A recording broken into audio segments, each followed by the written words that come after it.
Alors, bonjour à tous et bienvenue dans ces rencontres de la psychopédagogie positive. Cette année, vous l'avez compris, on va vous accompagner à découvrir la psychopédagogie positive à travers les âges. Alors, ça ne veut pas dire de la préhistoire à aujourd'hui, ça veut juste dire que on accompagne en psychopédagogie positive aussi bien des enfants tout petits en maternelle que des primaires, que des lycéens, que des jeunes adultes, des étudiants, des adultes et même des seniors. Et c'est ce que vous allez voir tout au long des rencontres. Et puis, moi, aujourd'hui, j'ai le plaisir d'accueillir Claire, qui est une praticienne qui a suivi le parcours en psychopédagogie positive. Et c'est son approche de la psychopédagogie positive, elle a enrichi ça avec d'autres outils qu'elle va nous partager. Eh bien, ça montre bien qu'on s'adapte à chaque étape de vie et notamment les maternelles, hein, puisque c'est un peu ça dont on va parler aujourd'hui, avant la primaire. Et en fait, Claire, elle a une conviction profonde qu'elle va nous partager, hein, que pour faire grandir un enfant, ben, il faut vraiment contourner un apprentissage qui est un peu trop rigide, un peu trop douloureux. On a toujours cette problématique-là dans le système éducatif français. Et du coup, il y a d'autres approches et ben, qu'elle va nous partager avec joie. Donc, merci à toi, Claire, d'être là aujourd'hui. Je te laisse la parole pour te présenter déjà et puis pour nous éclairer ensuite. Eh bien, bonjour à tous. Merci à la Fabrique, merci à Isabelle de pouvoir faire partager cette expérience. Je voulais reprendre un peu mon parcours. Donc, moi, je suis psychopédagogue en CMPP et en libéral. Ça va faire une dizaine d'années que je suis installée. 5 ans en libéral et 10 ans à peu près en CMPP. Ouais. Voilà, mon parcours est un peu atypique, c'est-à-dire que j'ai une formation d'enseignement spécialisé que j'ai effectuée en Belgique. Mm. De par cette formation, on a vu différentes approches, dont une approche sensorielle qui s'appelle Snoezelen. Voilà, après mon parcours s'est poursuivi un petit peu en France par un master et puis un DU, un master linguistique clinique et un DU en psychopédagogie aussi. Voilà. Bah justement, tu viens d'aborder là le Snoezelen. Moi, je ne sais pas toujours comment le prononcer. Et donc, tu parles de ça là. Je vais expliquer que ça s'écrit Snoezelen, Voilà. Snoezelen, parce que vous allez entendre le mot, vous allez vous dire c'est quoi ce truc? Et donc, tu parles de ça comme en fait comme un espace de transition, c'est-à-dire que euh, l'enfant de maternelle, l'enfant qui arrive en maternelle, il va quitter le cocon familial et puis tout d'un coup, il va se voir projeté dans une forme d'exigence de l'école. Moi, je pense à un de mes petits patients actuellement pour qui c'est un peu rude en moyenne section. C'était déjà un peu rude en petite section. Donc, est-ce que tu peux nous parler de cet espace-là et comment ça va aider les enfants dans cette transition, puisqu'en fait, c'est une approche sur la sensorialité. Oui. Alors, je vais reprendre un peu le côté un peu théorique, c'est-à-dire que Snoezelen, c'est une approche donc sensorielle basée sur les 5 sens, donc la vue, le toucher, le goût, le côté olfactif, enfin voilà, vraiment les 5 sens. C'est une approche qui est des années 70, qui a été mise en place aux Pays-Bas par deux Hollandais, Adverel et Jan Usage. Dans cette approche, elle est basée sur deux verbes, donc un peu compliqué, snoefelen et doezelen. Donc snoefelen, qui est un peu le côté renifler, explorer. C'est l'approche un peu dynamique et d'exploration. Et l'autre approche, doezelen, c'est plutôt justement l'aspect détente, bien-être, un peu la dynamique un peu plus passive de l'approche. Donc il y a vraiment une double articulation dans cet espace. Cet espace, il va vraiment recréer quelque chose d'assez apaisant par des lumières assez douces, plein d'objets ou d'outils un peu stimulants au niveau sensoriel.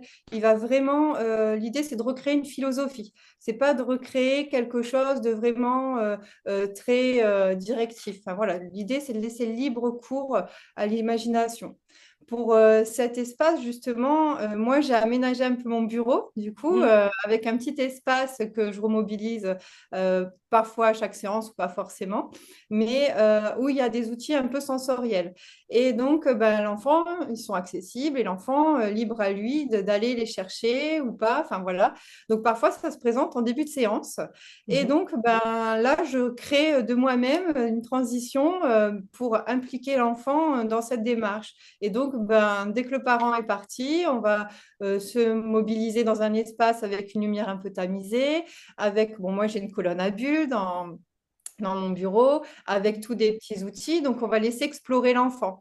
Et là, ben, il s'installe quelque chose qui va se réguler aussi lorsque c'est un peu difficile de se séparer, lorsque l'attachement aux parents est un peu compliqué ou qu'il y a un peu de l'évitement dans certaines choses. Puis, dans cet espace, on va essayer d'y introduire aussi parfois un petit peu d'apprentissage aussi, tout Mhm. doucement, pour faire la transition vers ben, ce qu'on attend un petit peu de l'enfant vers l'école, l'amener à un moment donné, soit de travailler un peu la cognition au cours d'une séance en psychopédagogie.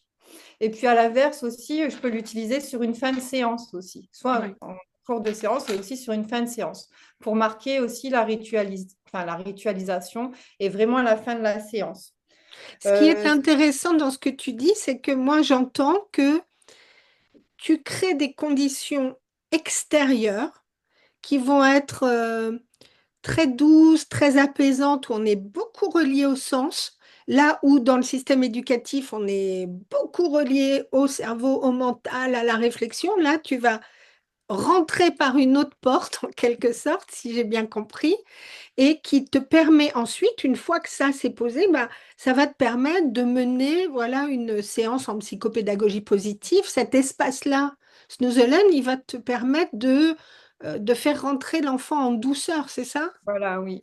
Et de prendre un autre temps et un autre rythme aussi, de se réguler aussi à l'extérieur qui peut être très rapide ou qui peut montrer une certaine agitation et qu'il y ait une certaine transition qui se fasse pour pouvoir mieux se mobiliser soit à la suite ou pouvoir Ouais. mieux ressortir ou bien de la séance, pouvoir s'apaiser et pouvoir offrir un espace aussi qui est un peu autre avec enfin, quelque chose qui offre une pause aussi en quelque sorte. Oui, c'est ça, c'est un espace où il va pouvoir se déposer.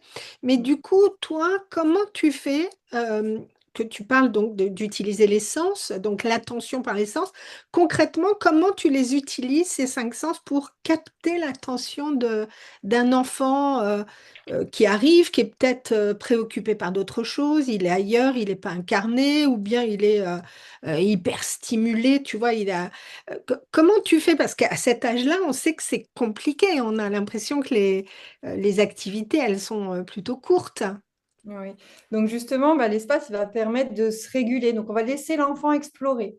Puis on va avoir des enfants qui vont aller vite dans tous les sens, un peu avec tous les outils, et Ouais. qui vont un peu prendre tout, et puis au final un peu rien. Et puis on a d'autres, au contraire, qui vont pas oser, qui vont être très inhibés, qui vont être même plutôt dans la timidité. Bon, l'idée, c'est de laisser à leur rythme, découvrir un peu l'espace. Et puis après, nous, on va s'insérer dans cet espace.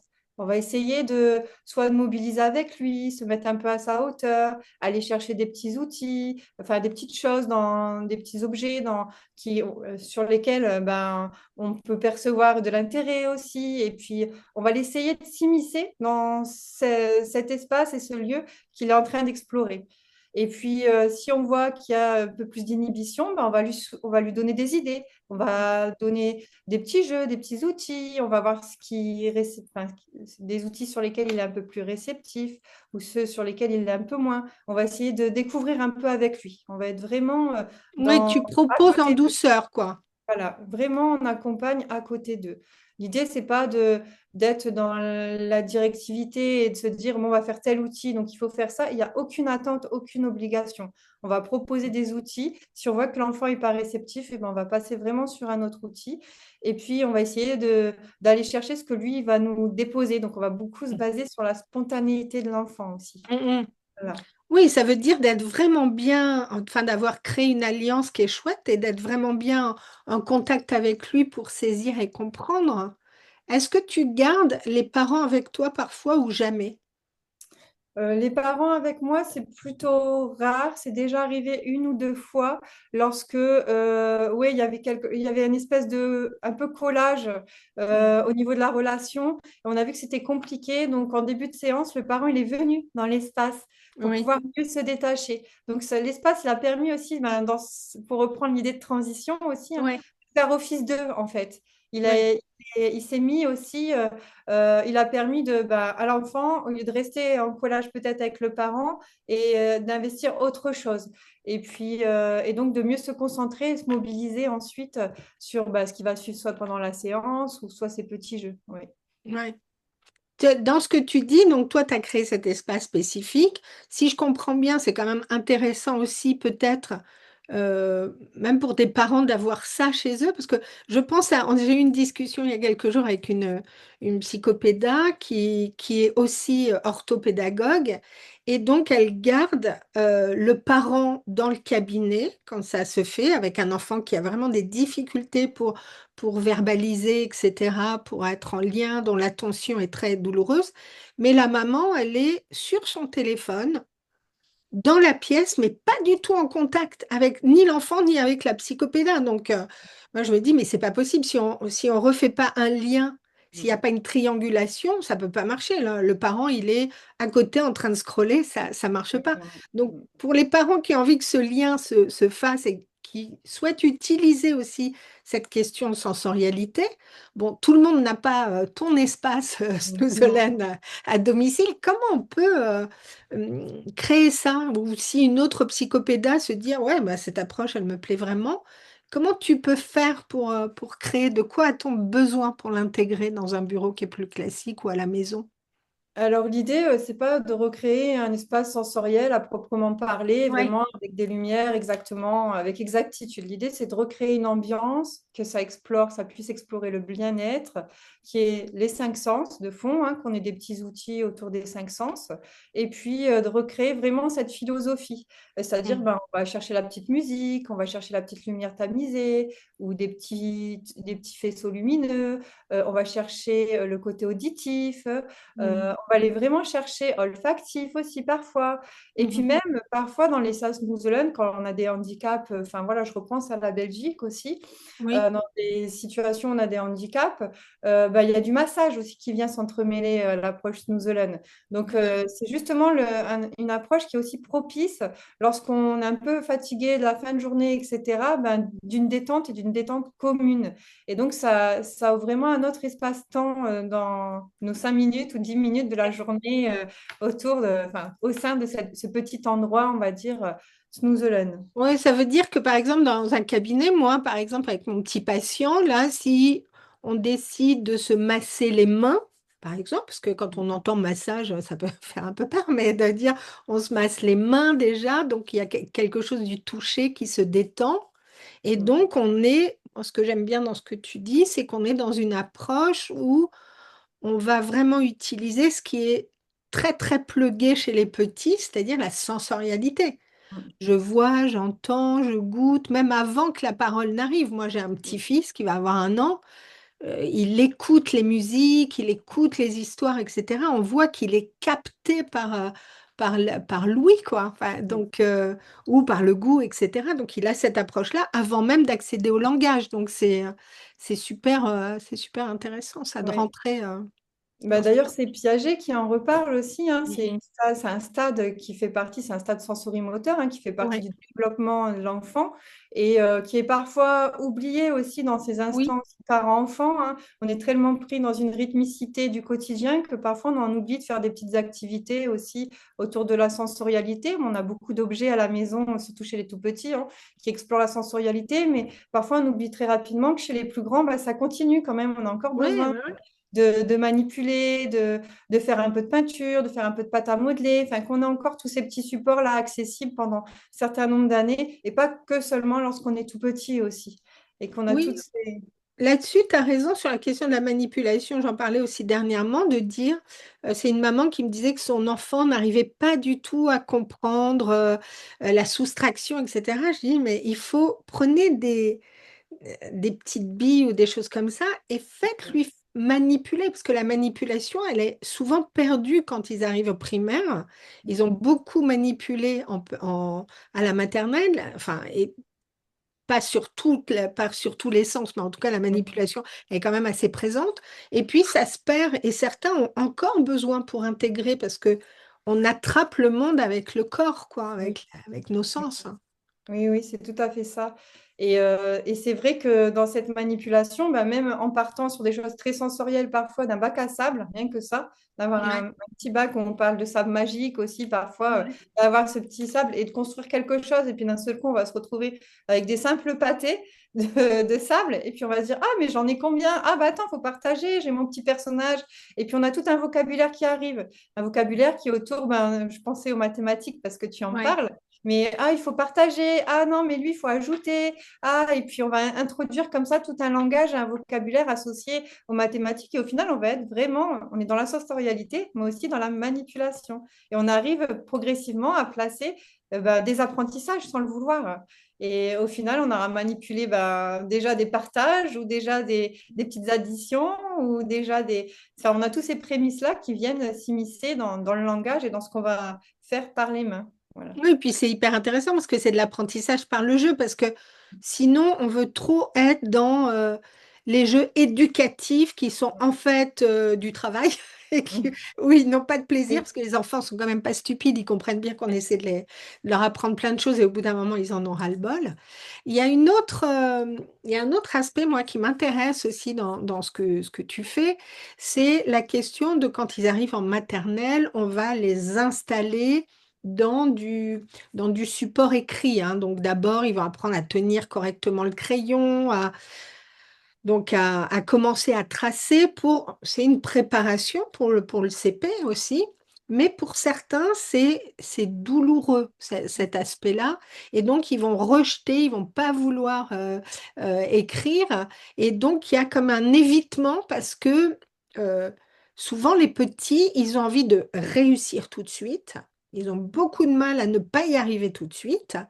Et donc, ils préfèrent être dans l'évitement. Non, ça m'intéresse pas, j'aime pas. Ils vont dire j'aime pas, ça m'intéresse pas.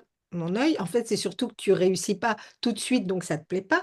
Donc, toi, comment tu peux identifier que ce rejet-là, c'est un blocage émotionnel, j'ai peur de pas y arriver tout de suite, ou bien que c'est une forme d'immaturité au point de vue sensoriel, quoi, neurosensoriel même. Oui, alors ben, déjà pour distinguer un peu le côté neurosensoriel, donc ben, on va se poser des questions au niveau praxis, au niveau manipulation, ces petites choses-là, et au niveau blocage émotionnel, on va plutôt être sur ben, est-ce que c'est vraiment du rejet, est-ce qu'il rejette? Et là, on va lui proposer tout un tas un peu d'activités pour essayer de sonder et d'observer. Le travail autour du support, il a alors besoin, il est alors basé sur les besoins de l'enfant. On privilégiera des activités à dominante vraiment sensorielle, hein, pour Mm. que progressivement apprivoiser le support. C'est-à-dire que ben, au lieu d'aller tout d'un coup, allez, on va sur la feuille, et ben pour celui, enfin pour qui c'est difficile, on va d'abord proposer par exemple ben, un peu de pâte à modeler. On voit que ça, Mm. qu'il accroche avec la pâte à modeler. Puis au travers de cette pâte à modeler, on va peut-être créer un petit personnage. Puis derrière ce petit personnage, peut-être qu'on peut essayer de tracer les contours du petit personnage sur une feuille. Ah, ben, on arrive sur l'écrit là.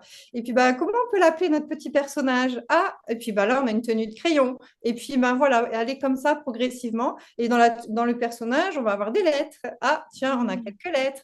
On a quelques symboles qui viennent s'y mettre, quelques petits dessins. Et puis, progressivement, comme ça, on va amener l'enfant à retravailler là-dessus. Et c'est sûr que ben, par rapport à l'enfant qui réussit pas tout de suite, passer par toutes ces petites étapes un peu détournées, et ben, ça va le mettre plus en confiance et plus en réussite. Pour un côté un peu plus, par exemple, enfin, pour un enfant qui serait plus en difficulté praxique, et ben, on va Mhm. essayer de mettre en place quelques petites adaptations pour l'aider à faciliter. On a des petits manchons qui existent pour mettre sur les stylos, on a des stylos un peu plus gros, on va Mm. privilégier des plus grosses pointes. Et puis là, on va voir sur est-ce qu'il est, c'est juste, est-ce que en passant progressivement, l'enfant, il va réussir et au final, ce blocage émotionnel va être dépassé, ou est-ce qu'il reste un petit peu des petites difficultés pratiques et on va essayer de mettre en place des petites choses et c'est là où bah, ça va se déterminer un peu et se dissocier de l'un de l'autre, quoi. Voilà, dans Ouais. Moi, l'observation. j'aime bien ce que tu amènes de dire que, et ça, parfois, les parents ont du mal à comprendre, que faire de la pâte à modeler, c'est pas juste un passe-temps, ça va les occuper 5 minutes, c'est que on fait travailler les mains et l'habileté des mains. Et donc, mais il faut pas non plus que ce soit juste à but éducatif en disant, Oui. ah, il faut qu'il fasse la pâte à modeler parce qu'après, il y a ça, ça, ça. Donc, c'est vraiment la méthode des petits pas où on se dirige tranquillement vers ce qu'on va devoir faire qui peut paraître contraignant, mais comme on y sera arrivé par des chemins qui sont plutôt doux, ludiques, et qu'on sera accompagné, qu'il n'y a pas d'enjeu de réussite, etc., ça va permettre à la fois d'engager le corps et d'engager les émotions sans blocage, quoi. Oui. Donc, Ça me fait penser à une situation aussi récente d'un petit enfant que j'ai reçu, hein, qui est, bon, lui, un peu plus grand, qui est en CP. Donc, il y a un retard un peu global au niveau de développement. Mais ben, justement, ben, il se fixe des objectifs trop hauts. Donc, à chaque oui. fois, dès Ouais. que ben, l'objectif est pas... Il est déjà sur des objectifs de CE2, sur l'écriture, sur tout, sur ses questions, sur ses propres... Et là, ben, il y a toute cette question-là, justement, à retravailler, à aller sur la méthode un peu des petits pas. Et ça, c'est vrai que même avec les petits, ben, on l'explore beaucoup parce que ben, passer d'une étape de tout petit à une étape de grande section, voire de CP, ben, c'est pas la même chose. Donc, et parfois, on a des attentes chez le tout petit, hein, qui arrivent très rapidement parce qu'on veut faire Oui, seul, on veut être grand, on veut être oui, autonome. c'est ça. Et dans les apprentissages, c'est pareil, on veut que ça aille vite.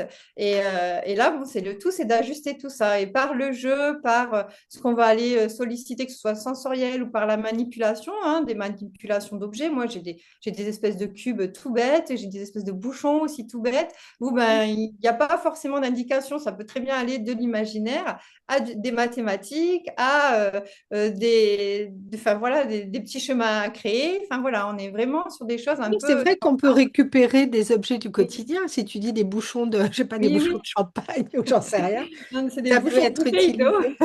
Ouais, ouais, ouais, c'est vraiment super ça. Enfin, Euh, voilà, parce- l'idée, c'est vraiment de laisser créer. oui, parce qu'il y a vraiment quand même ce blocage qui est que quand ils sont tout petits, ils ont envie de tout découvrir, ils mangeraient la terre entière. Et à un moment, assez rapidement, quand même, c'est un peu triste.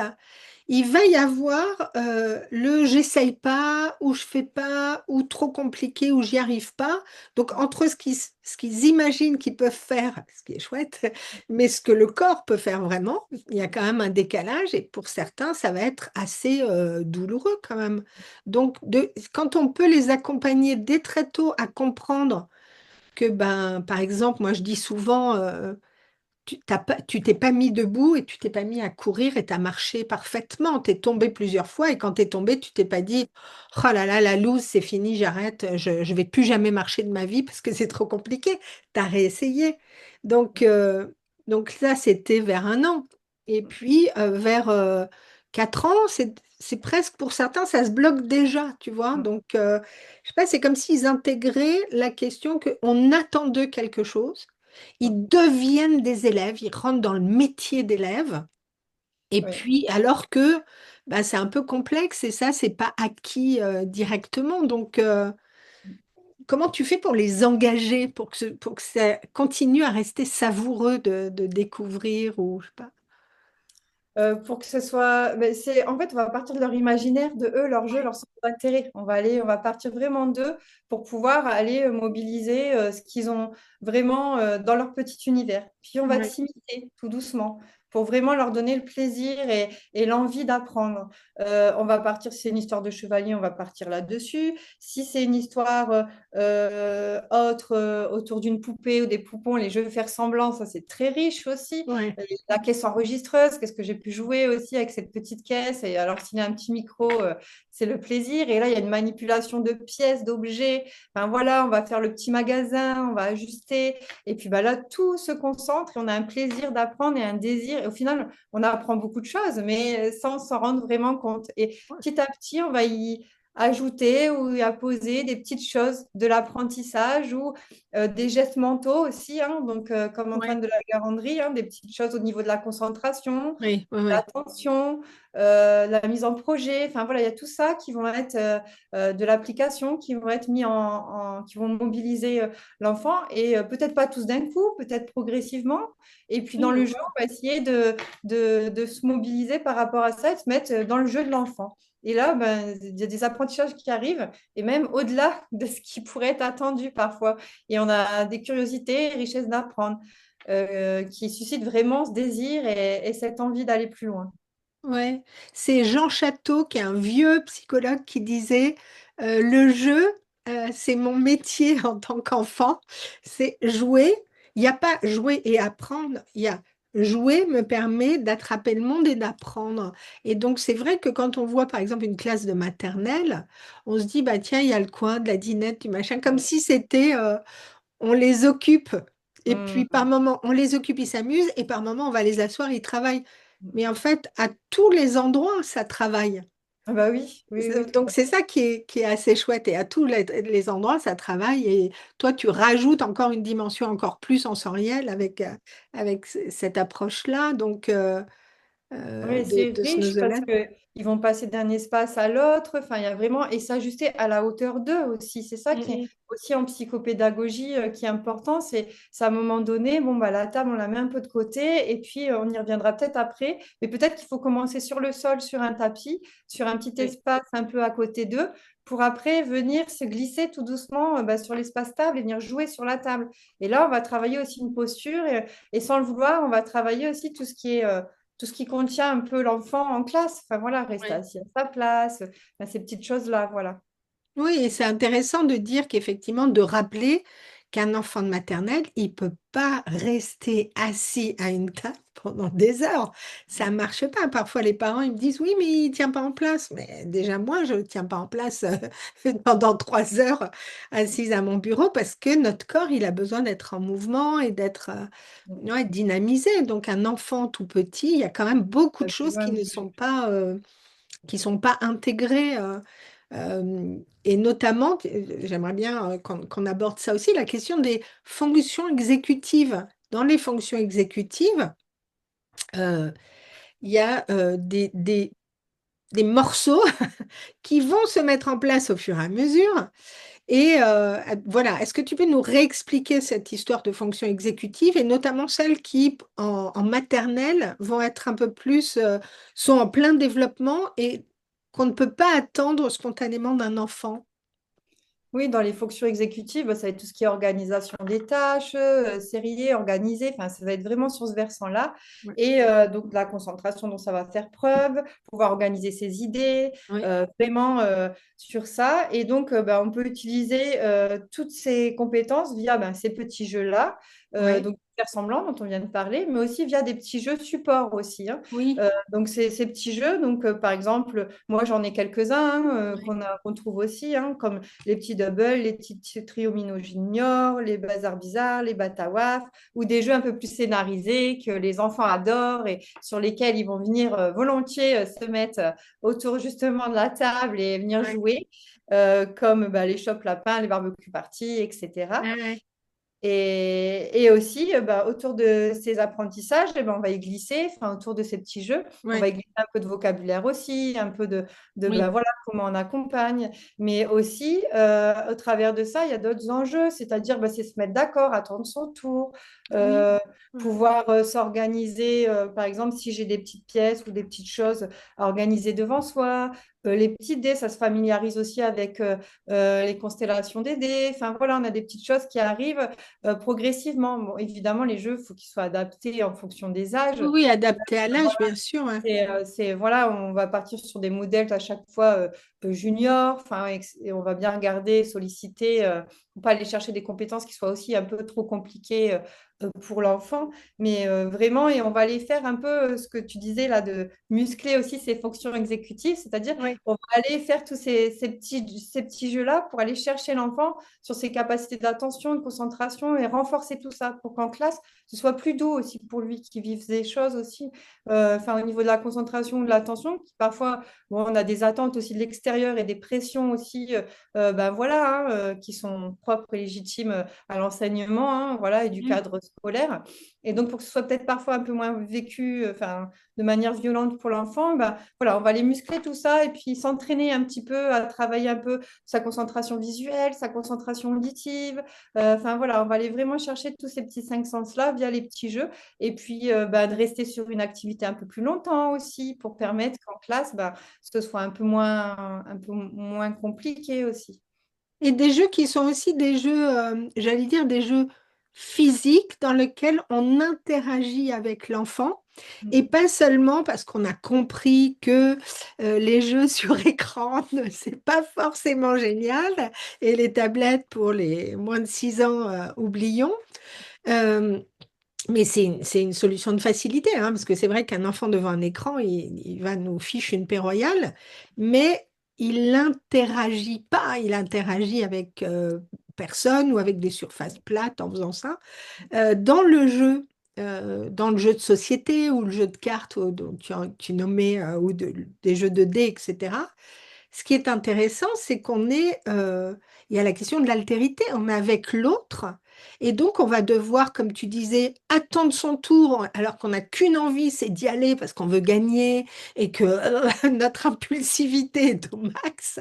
Donc il y a cette dimension-là qu'on ne peut pas apprendre avec un jeu sur tablette.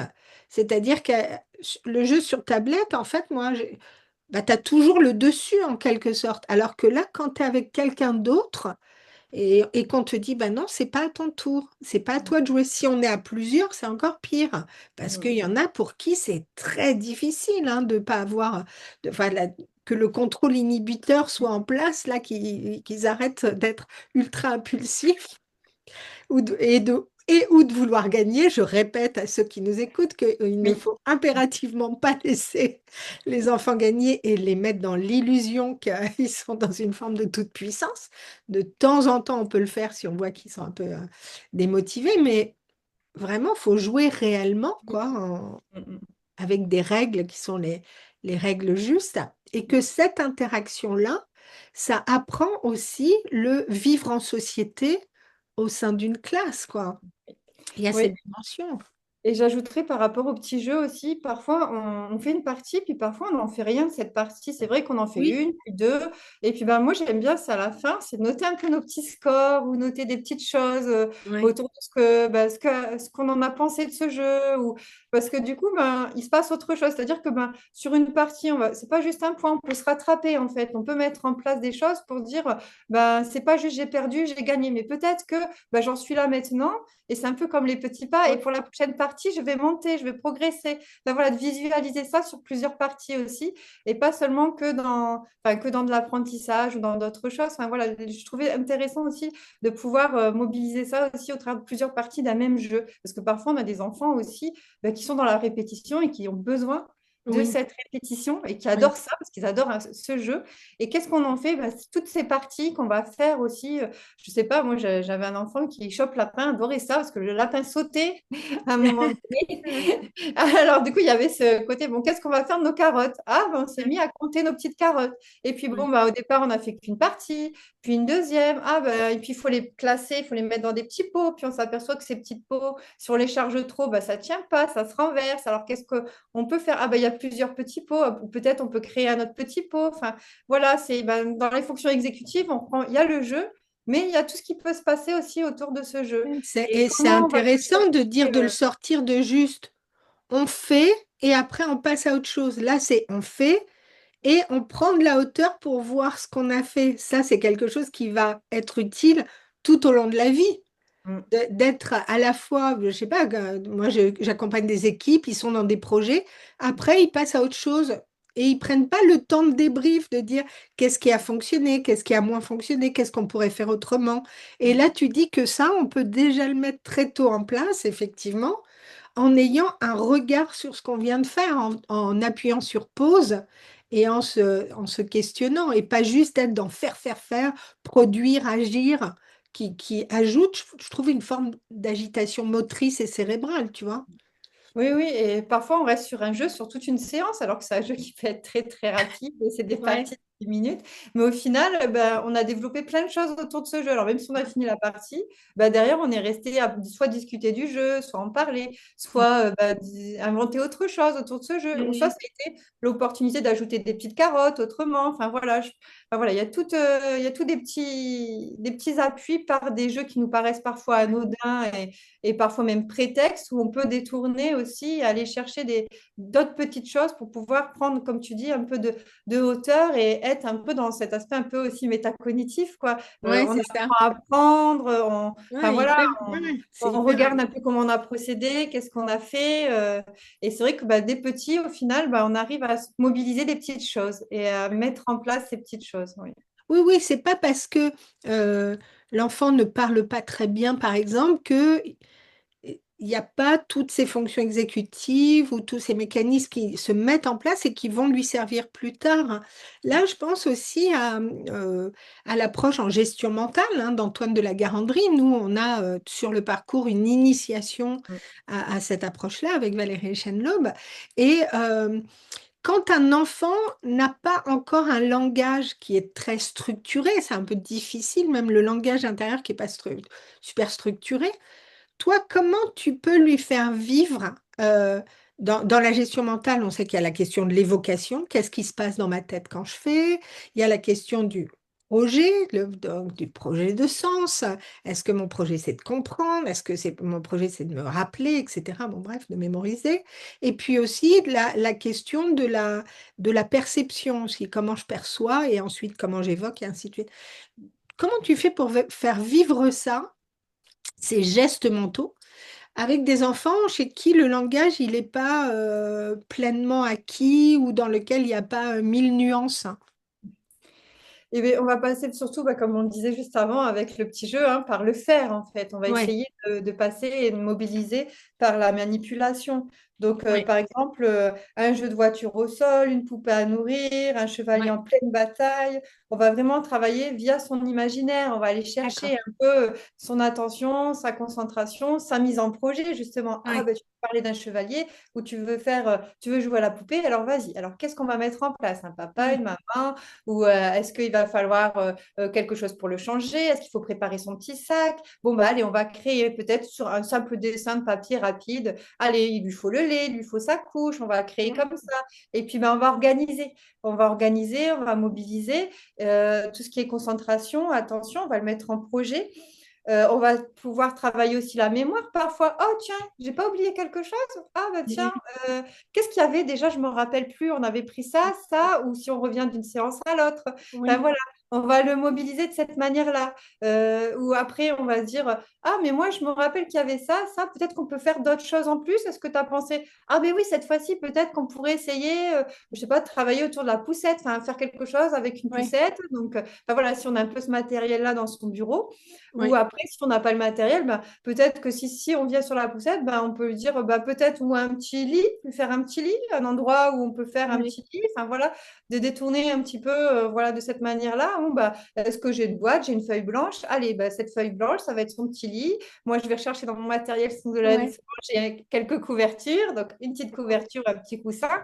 Et puis voilà, on a le coin un peu, petit lit. Et puis c'est comme ça qu'on va essayer de mobiliser aussi l'enfant, mais vraiment dans son projet à lui, dans son petit imaginaire à lui, Oui, plus que c'est ça. d'aller chercher des jeux vraiment un peu, ce qu'on qualifierait, nous on appelait ça en Belgique de jeux un peu prétexte, enfin, voilà, Oui. qui vont faire, qui vont mobiliser et puis pour, on va dire, mettre derrière le plaisir, et puis travailler ça de manière aussi vraiment au niveau motivation aussi, hein, qui est super intéressant Et chez c'est l'enfant. intéressant ce que tu dis aussi, c'est que nous, on ne poursuit pas notre projet à nous. Oui, C'est qu'on accompagne, on est à côté en psychopédagogie positive, on est à côté et on va faire avec ce qu'il y a ce jour-là. Parce que oui. tu peux avoir, imaginer ta séance en disant je vais faire ça, on va faire ci et ça. C'est pas du tout ça qui se passe, hein. Donc, voilà, j'aime bien l'idée de on réactive. Tu te rappelles, qu'est-ce qu'on avait fait déjà la dernière fois? Donc là, on fait réexister dans la tête, on réengage la mémoire et puis après, on va voir ce qui se présente. Donc, c'est aussi une approche où on n'est pas dans du protocole fermé, Oui. où à petit un petit 2 ah non, t'as pas répondu à la bonne, c'est pas la bonne réponse, c'est pas ce que j'attendais de toi. En Oui. fait, on fait avec La avec le vivant, spontanéité, hein, quoi, avec ce qui a. oui, ouais, ouais. Moi, ce que je qualifierais de spontané, hein, moi, enfin, j'aime dans mon travail vraiment me baser sur ben, la création de l'enfant, ce que va m'amener l'enfant en séance. Et Ouais. puis, qui m'amène quelque chose de très directif ou très. Enfin, voilà, on va partir de ça, justement, parce que peut-être ça a un besoin pour lui, une nécessité. Et puis, c'est quelque chose de très imaginaire, mais on va partir sur ces petites attentions-là aussi, très imaginaires. Mhm. On va partir vraiment de son désir à lui. Puis après, on va de ce qu'il a envie de faire, sa motivation pour après, ben, peut-être détourner un petit peu tout ça pour l'amener un petit peu progressivement, étape par étape, là où on aimerait ben, qu'il aille ou qu'il aurait, là où il aurait un petit peu, ce serait un peu difficile quoi, pour lui. Ouais, mais c'est intéressant d'entendre ça aussi parce que moi, parfois, j'ai des discussions avec des enseignants de maternelle qui attendent, voire exigent, que la contrainte soit absolument acceptée par des enfants qui sont très petits, mais ça se fait pas tout de suite. On peut pas être. Il y en a beaucoup qui vont dire, faut bien les contraindre pour qu'ils apprennent. Mais on peut aussi passer par un autre circuit qui fait qu'ils accepteront mieux la contrainte s'ils sont passés par des zones euh, comme un désir d'apprendre, de découvrir, le plaisir, et puis euh, ils arrivent par l'expérience à comprendre qu'il y a une contrainte. On parlait du jeu tout à l'heure. Si je laisse pas jouer l'autre, je suis bloquée, je vais pas pouvoir, si on est dans un jeu de société, ou bien sinon je me retrouve tout seul à jouer, mais c'est beaucoup moins intéressant. Donc Ouais. il y a un moment, par l'expérience, ils vont comprendre ces histoires de contraintes de j'attends que ce soit mon tour pour parler, je peux pas me lever simplement quand j'ai envie, etc. Mais ça, ça doit s'intégrer en douceur. Et donc, une approche comme celle que tu décris, elle permet d'arriver à cette contrainte, mais par un autre chemin qui n'est pas une contrainte au forcing et on va te dresser, on va te, ouais, presque te soumettre, qui est pas, c'est pas très chouette, quoi.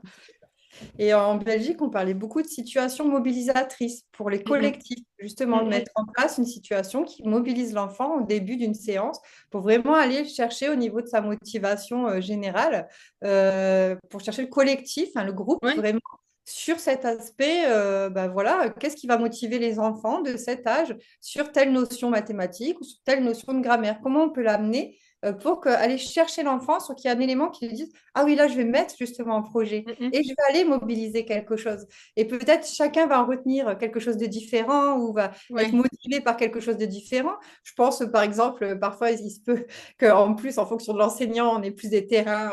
Je pensais à un ami qui avait mis en place un petit jeu de football, ouais, petite équipe de foot pour travailler les mathématiques. ouais, Bon, mais ça intéressait tout le monde en fait, parce que à ouais, partir du moment où il a mobilisé en plus le corps, parce qu'ils oui, sont sortis de la classe, ils sont ouais, allés ouais, mobiliser en dehors d'eux, mais ça a motivé ben, tout le monde, même si on pourrait croire, ah mais non, mais ça va peut-être pas intéresser. Mais si, en fait, le fait d'être sorti, en plus, ils sont sortis 5 minutes, donc oui, 5 minutes pour mobiliser des nombres, des chiffres, hein, ouais, d'aller chercher par le corps des choses pour ensuite pouvoir appliquer la notion et rentrer 5 minutes après. Eh ben, tout le monde était content, tout le monde est sorti 5 minutes, a pris l'air. Les enfants un peu plus agités ou qui ont besoin un peu de, ben, hop, ils sont ouais, sortis 5 minutes et puis ils sont revenus un peu se recentrer sur leur apprentissage et tout le monde en a trouvé du plaisir. Et c'est vrai que ça, ben, toutes ces manipulations-là, on a tendance à, ben, pris par les programmes, pris par toute cette, ouais, on ouais, a tendance à oublier que ben, les enfants, parfois, ils ont besoin de ces 5 minutes, même si c'est 5 minutes. Mais mm, 5 minutes, c'est pas forcément une récréation. Ça peut être 5 minutes sur une activité qui, derrière, va avoir un intérêt. Voilà, oui, qui pour remobiliser mobilise le un corps groupe. aussi, ouais, tu as Voilà, raison. Ouais, remobiliser un groupe qui serait, ben, voilà, qui serait, enfin, à un moment donné, des fois, ça arrive dans les classes, hein, qu'il y ait des moments où ça sature un peu plus, ou que oui, ce bien soit par sûr. la maîtresse, enfin, l'enseignant, ou, enfin, voilà, qu'il soit autant, enfin, on a des groupes où à un moment donné, on se dit, oh là là, là, il y a plus rien qui se passe, c'est compliqué. Bon, ben alors, sors ton 5 minutes et peut-être que, oh tiens, qu'est-ce qu'on vient de faire? Des Oui, maths. Est-ce que quelqu'un qui a ouais, une idée là sur ouais, ce qu'on vient de faire? Et puis peut-être de passer par le corps et de sortir 5 minutes dans la cour de récréation, ça permet de remobiliser tout le monde et de re-rentrer. Ben voilà, il y a toutes ces petites stratégies-là. C'est vrai que par rapport à l'enseignement spécialisé, puis l'enseignement en Belgique qui nous a été Oui. transmis.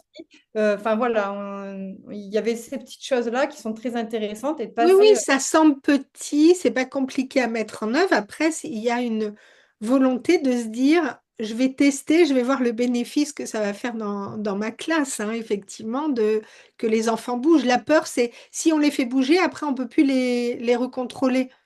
Mais c'est aussi des enfants sont des enfants et des enfants d'âge maternel, on ne peut pas attendre d'eux quelque chose qu'ils ne peuvent pas encore donner parce qu'ils sont pas suffisants, ils n'ont pas suffisamment développé de choses. Euh, moi, j'aimerais bien que tu puisses nous parler, voilà, on a parlé de cette approche donc très sensorielle, très expérimentale, dans le corps, dans le partage, dans la connexion, tout ça dont les enfants petits ont vraiment besoin, hein, mais ils n'ont pas un enfant qui va être isolé, à qui on ne parle pas parce qu'on est sur son ordinateur et qu'il n'y a pas de contact, etc. C'est terrible, quoi. Enfin, on sait bien les Oui, effets oui, aujourd'hui. oui. Ou bien que lui soit sur un support, sur un téléphone ou sur une tablette, on connaît les effets aujourd'hui. Euh, Moi, j'aimerais bien qu'on aborde la question du rôle du psychopédagogue et c'est quoi la plus-value de la psychopédagogie positive auprès des maternelles, auprès des enfants? Parce que quand on dit psychopédagogie positive, euh, on a souvent tendance à dire, ah oui, vous accompagnez des enfants, donc sous-entendu âge primaire, Oui, oui. et des collégiens ou des lycéens pour dépasser la difficulté scolaire. Or, en maternelle, ils n'ont pas de difficulté. Et Mm. donc, tout le monde ne va pas nous amener des enfants petits petits. Moi, j'en ai moins que j'ai Mm, de c'est vrai. lycéens, par exemple. Mais ça serait quoi la plus-value si tu devais aider à comprendre pourquoi la psychopédagogie positive, c'est une plus-value avec des enfants par rapport à, je sais pas, on aura tendance, si notre enfant va pas très bien, juste de l'emmener chez la psychologue ou le psychologue ou chez un psychomotricien qui a tout à fait son rôle, hein, par ailleurs, hein, ça ne remplace pas, mais c'est quoi la plus-value de la psychopédagogie positive auprès d'enfants de cet âge-là? Vraiment, au niveau, bah, c'est sur toutes les questions autour de l'école, hein, lorsque c'est très compliqué à l'école et qu'il y a des choses, il y a vraiment du refus par rapport à un apprentissage qui voudrait se mobiliser ou qui devrait se mobiliser.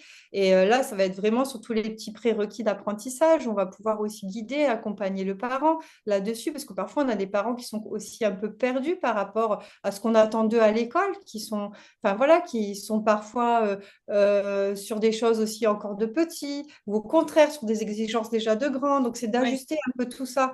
Enfin, voilà, il va avoir aussi ce rôle-là, aussi le psychopédagogue, d'ajuster tout ça.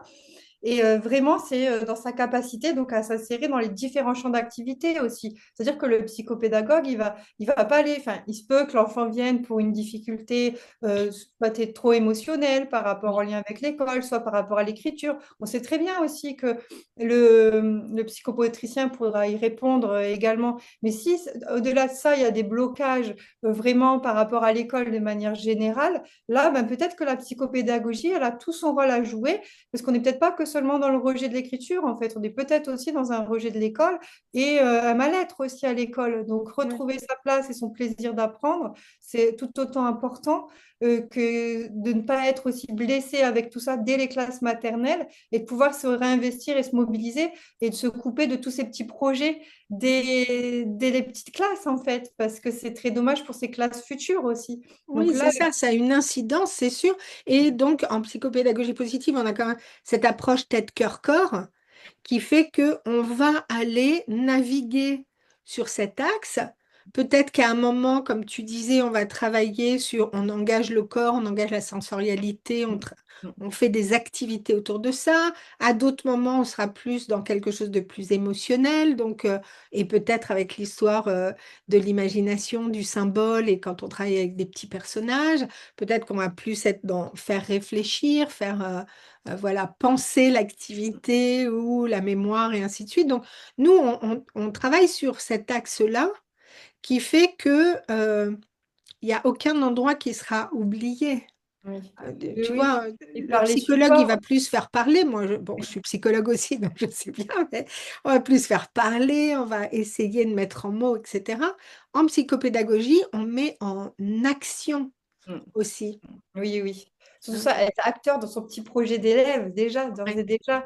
Bon, c'est chouette lorsqu'on a un enfant déjà qui se projette sur des petits métiers, et se dire, moi, je vais être pompier, moi, je vais ouais, être... Ce qui est dommage, c'est lorsqu'on a l'enfant qui se dit, bah non, mais moi, je veux plus faire ça parce qu'en fait, l'école, c'est trop dur, ou j'ai oui, plus mon imaginaire parce qu'en fait, je crois que ça va être trop dur pour moi. ouais, Enfin, voilà, je l'ai vécu avec un enfant très récemment. Donc là, on se dit, d'ores et déjà, il se coupe et se met des barrières. c'est ça. Enfin, c'est dommage en fait de se mettre des barrières dès tout petit. Si on a déjà des petites projections d'imaginaire ou chevalier ou enfin peu importe, Ouais, mais ces petites projections-là, ben, il faut pas. Enfin, c'est dommage qu'ils se les empêchent de se mettre déjà leurs petites barrières. Et là, le psychopédagogue a tout son rôle, c'est oui. d'aller justement réinstaller et réouvrir le champ des possibles. Voilà. Oui, c'est ça. Bah, oui, parce que parfois, si tu as un enfant qui dit je vais être chevalier, tu as des parents qui disent Bah bah, oui. c'est n'importe quoi, ça n'existe pas. Mais c'est C'est pas dans les parce qu'il dit projections qu'il va le aussi. faire, et Oui. peut-être que ce métier va revenir. Ça va être une nouvelle tendance d'être chevalier, mais en tout cas, ça dit quelque chose. Qu'est-ce qu'il y Non, a mais de ça. chevaliers qu'ils ont envie? Oui, Est-ce bah, que c'est le c'est rapport à la loi aussi, au c'est ça, combat, enfin voilà, le c'est ça côté qu'il faut propre à la chercher. police. Lorsqu'on parle de chevalier, enfin, Ouais. souvent on pense à tout ce qui est police, tout ce qui Ouais, est, ouais. enfin, voilà, aller sauver les gens, quoi, aller sauver. Ou être chef, hein. Il y en a qui me Chef, disent, oui moi, ce que aussi. je veux, c'est être chef. Je veux Ouais. commander. Je trouve ça génial. Bah oui, Oui, oui. bah voilà, dès qu'ils ont ces petites idées-là, c'est vrai que le psychopédagogue, si on a un enfant qui, voilà, on sent qu'il est un peu triste par rapport à l'école, etc., mais se retrouver ce plaisir et ce désir et ces projections en tant que, ben, que sujet aussi, en tant qu'enfant, hein, se Mhm. retrouver en tant qu'enfant et de se mettre le moins de barrières possible dès ces petits âges-là, parce que ça, après, Ouais. c'est sûr que sur la suite, bah, il y a des blocages inhérents aussi qui peuvent suivre et c'est vrai que le psychopédagogue, il permet ça, cette ouverture-là. Oui, c'est ça, c'est que souvent les problèmes d'apprentissage qui interviennent en primaire, etc., ils étaient déjà là en germe en maternelle, mais on ne fait pas attention. Et donc, bien sûr qu'il ne faut pas regarder son enfant à la loupe, à la moindre difficulté, dire oh là là, parce qu'il y a un temps pour que les choses s'acquièrent, mais il faut inciter à dépasser la difficulté, peut-être en jouant, etc., pour comprendre que ce qu'on fait là, va avoir du bénéfice dans le futur, Voilà, même oui. un peu plus loin. Ouais, ouais. Oui, c'est vraiment ça, oui, oui. C'est vraiment de se Est-ce baser que sur... si tu avais un conseil à donner, voilà, par exemple, aux futurs psychopédagogues qui devraient recevoir un enfant de 3 5 ans en séance, toi, tu dirais que c'est quoi le premier réflexe qu'on doit avoir pour être pile au bon niveau, quoi, et pour que les choses se passent bien? Parce qu'il y en bah, a qui n'osent pas recevoir des tout petits, hein. Il y en a qui n'osent pas, ouais. bah, je dirais que c'est de se mettre à la hauteur du petit, dans son sens où c'est de le laisser jouer dans notre espace, d'avoir cette Ouais. écoute aussi parentale, d'accueillir la demande, hein, de ne pas oublier les parents, et à un moment donné, de peut-être aussi aller observer l'enfant. Et Mhm. l'idée, c'est d'être plutôt dans une posture aussi, dans un premier temps, d'observation, et pas se dire, je vais travailler tout de suite quelque chose. On va aller jouer avec, on va aller s'immiscer, on va mettre en place un peu bah, la relation, le lien qui va pouvoir Ouais. se créer au cours de ces petits jeux. Puis on va essayer d'immiscer d'autres petits jeux si on voit il y a des choses qui sont un peu plus difficiles ou on va au contraire valoriser ses points forts, on va l'appuyer Mhm. dessus, on va aller chercher aussi tout ce qui est positif chez lui et aller lui dire mais oui, tu vois là, tu arrives très bien et là ben voilà, c'est tes petits jeux là que tu fais, c'est chouette hein, déjà tes petites histoires, elles sont très bien construites. Enfin voilà, c'est super tout ce que tu Ouais. mobilises. Ouais, un chevalier, quelles bonnes idées. Enfin voilà, c'est toutes ces petits tout ce qui va nous amener, on va essayer de valoriser ça et puis vraiment d'être dans cette posture d'observation pour pouvoir se dire, bon, bah, cette séance-ci, j'ai vu tout ça, peut-être la prochaine séance, je pourrais lui amener peut-être tel petit jeu ou dans son jeu, peut-être que je pourrais essayer de travailler telle ou telle petite chose, Ouais. peut-être sur un côté, soit amener quelque chose de très... Voilà, parce qu'il y a besoin de manipulation, ou soit d'amener quelque chose d'un peu plus autour d'eux, c'est-à-dire ou à côté, la concentration, un peu Ouais. l'attention, enfin, voilà, d'une certaine manière, ou d'aller chercher une histoire un peu plus construite. Enfin voilà, on va aller petit à petit construire toutes ces petites choses. Et Donc c'est puis, c'est vraiment... intéressant ce que tu dis parce que il y a vraiment l'idée, parce que parfois des futurs psychopédas ont envie d'être euh, on va trouver une solution, ou bien il faut impérativement qu'il y ait du résultat. Et j'arrête pas de dire, mais arrêtez de vouloir une solution pour l'autre ou de vouloir du résultat. Nous, on a un objectif de moyens. Mm. Et l'enfant qu'on accompagne, qu'il ait 3 ans, 5 ans ou plus, ou un ado, ou même un adulte, il va aller chercher ses ressources, il va les découvrir avec nous. Et c'est très orienté psychologie positive, de dire tu as plus de ressources que tu l'imagines, et moi je vais t'aider à les découvrir. Et donc c'est vraiment, je trouve que c'est intéressant de dire, bah, déjà l'enfant de 3 5 ans arrive, on se met à sa hauteur, on parle dans sa langue avec un vocabulaire Oui, qu'il aussi. comprend, on Oui. met en place des jeux où on va créer une alliance qui est forte, etc. Et on va cheminer. On ne sait pas exactement quel sera le résultat précisément, mais on sait qu'il va y avoir quelque chose qui va s'ouvrir, un désir d'apprendre qui va se remobiliser, etc. En tout cas, si le parent vient nous voir, c'est qu'il a repéré quelque chose qui était compliqué. Donc, Oui. d'avoir cette écoute du parent aussi, Mm. et nous de pouvoir aussi poser un peu notre observation par rapport à tout ça, Oui. c'est d'ajuster entre les deux dans ce qu'on a pu observer, les attentes parentales, et d'être un peu, et les attentes aussi, les exigences aussi, parfois de l'école, hein, enfin De voilà, l'école, et oui. d'être un petit peu, parfois juste réassuré, parfois accompagné sur quelques séances pour remobiliser. Enfin, voilà, Oui. il y a tout un ajustement à avoir en fonction de chaque situation et Oui, chaque de vraiment enfant. créer un environnement où Voilà, ils se sentent en sécurité. voilà. Est-ce que tu aurais une mallette idéale avec des petits objets qu'on peut mettre dedans? Est-ce que tu peux nous les montrer ou est-ce que tu Alors, peux nous en j'ai, parler? j'ai une image PowerPoint. Est-ce que je peux faire un partage Ah, bah d'écran? écoute, alors attends, je vais te partager, je vais te donner la possibilité de partager. Comment est-ce que je dois faire, hein.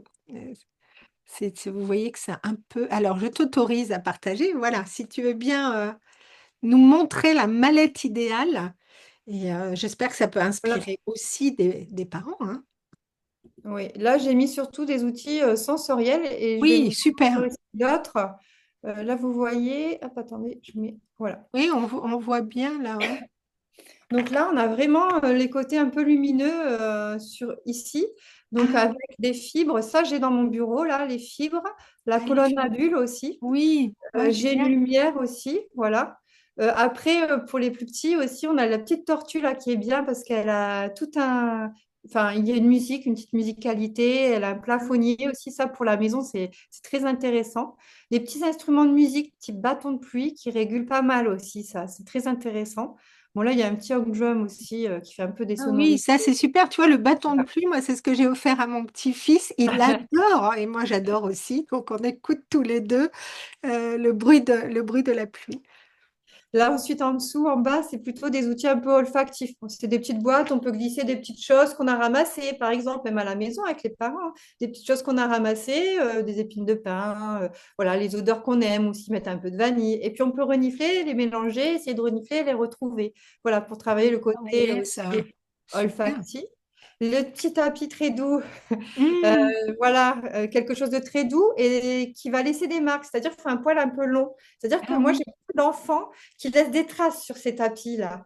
Et oui. en fait, qui s'amusent à faire des petits escargots, qui s'amusent à écrire leur prénom, qui s'amusent à faire un dessin, un bonhomme. Enfin voilà, il y a beaucoup de choses. Ou Oui, ou rien même que si tu mets ça, tes mains, tu as voilà, l'empreinte des mains ou des pieds. voilà, oui. Voilà, Ça, donc c'est c'est un tapis, génial. tout ça, un plein du commerce, hein, mais il faut regarder un petit peu, il faut tâter aussi Oui, nous-mêmes, expérimenter. Et ça, à la maison, c'est très intéressant aussi. Il y a les petits tapis sensoriels, donc là, plus vraiment, bon, là, c'est un peu plus d'investissement qui sont ouais, là sur le côté. Les petits sacs de grains que j'ai aussi là. Et là, moi, je les utilise beaucoup aussi pour les émotions, oui, associer les textures à des émotions. oui. euh, ou après, on parlait aussi, à un moment donné, je me rappelle, pour tout ce qui est réflexe archaïque, Oui. l'arc-en-ciel, le chapeau de la sorcière. J'utilise beaucoup pour ces petits sacs de grains pour C'est faire ça. très facile à faire, hein. Les sacs de grains, c'est vraiment, on découpe un carré, on met du riz dedans aussi. Oui, Et ça marche bien. Et oui, parfois, on peut le faire avec des chaussettes, hein. Comme oui, ça, aussi, oui, oui, j'en ai deux, trois avec des chaussettes quelque d'ailleurs chose. aussi au bureau. Les petits foulards tout en haut, hein, plus Ouais, pour super après, ben, ça. on peut se cacher dessous, enfin voilà, Mm, mm. on peut faire par transparence, on peut les jeter un peu en l'air, ça crée un peu moins. Les petites balles sensorielles aussi, on a des Ah enfants oui, qui c'est adorent super ça. ça aussi. Et puis là, j'ai mis aussi, c'est un petit sablier, un genre de petit sablier, mais avec des petites gouttes en fait. Ah Et donc oui, à ah la fin, génial. voilà, je l'ai mis aussi. Ah, je Et veux donc bien. Si tu arrêtes le partage, on verra plus ton sablier. Oui, je le mettrai juste après. Et Ouais, après, j'ai aussi là à côté de moi, là, j'ai fait un peu le tour sur le partage du coup. Hop. ouais. Là, j'ai des Lego lumineux, c'est-à-dire qu'il y a une base. Ah oui? Là, on a une base. Ah Et donc oui? là, on peut mettre, à partir du moment où ils sont connectés à la base, enfin, ça va briller. Voilà. Ah Donc là, oui, des ça va Lego c'est éclairé, quoi, en ouais, fait. s'éclairer, ouais. Ah, super. Après, j'ai aussi. Et remontre-moi ce sablier qui me Ah fait oui. très envie, là, le sablier. Ah, génial. Ah ouais, c'est génial. Avec des petites gouttes. Ah, superbe. Extra. Sablier à gouttes, ouais. Ouais. Ah, Et c'est après, vraiment. il y a aussi des tablettes un peu ardoises, colorées. En Oui, fait. Bon, là, il y a des petits dessins oui, voilà, oui, de oui, je vois. c'est utilisé. Et donc ça, on le branche. C'est comme Ouais, des ardoises commerciales, un peu détournées. ouais, Et c'est pas très cher, hein, c'est une ardoise, ça doit coûter une trentaine d'euros. Et du ouais. coup, on peut écrire dessus. Et lorsqu'on la branche, il y a un aspect très lumineux. Donc Ah ça oui, fait c'est très temps. rétro-éclairé et eux, Voilà. ils dessinent dessus. C'est Voilà, on peut génial. dessiner, écrire. Et là, la motivation tout de suite, enfin voilà, Oui, oui, oui, sur c'est ces tout bien. petits.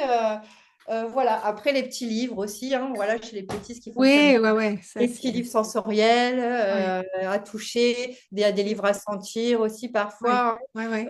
Bon, l'idée, c'est pas de tout avoir, mais si on a une ou deux, enfin, moi, je Oui, pense à la petite lumière qui projette un peu, quelque chose pour un peu faire de la musique, quelque oui. chose pour toucher, comme les petits sacs de grains ou une balle sensorielle. Enfin, voilà, d'avoir un petit peu ce Oui, petit une matériel. chose pour chaque sens en quelque sorte. Voilà, On n'a pas besoin d'avoir un attirail, voilà, une mallette. déjà, on recrée une ambiance et ça permet voilà, de Ouais. mobiliser l'enfant et d'aller chercher des petites choses. Oui.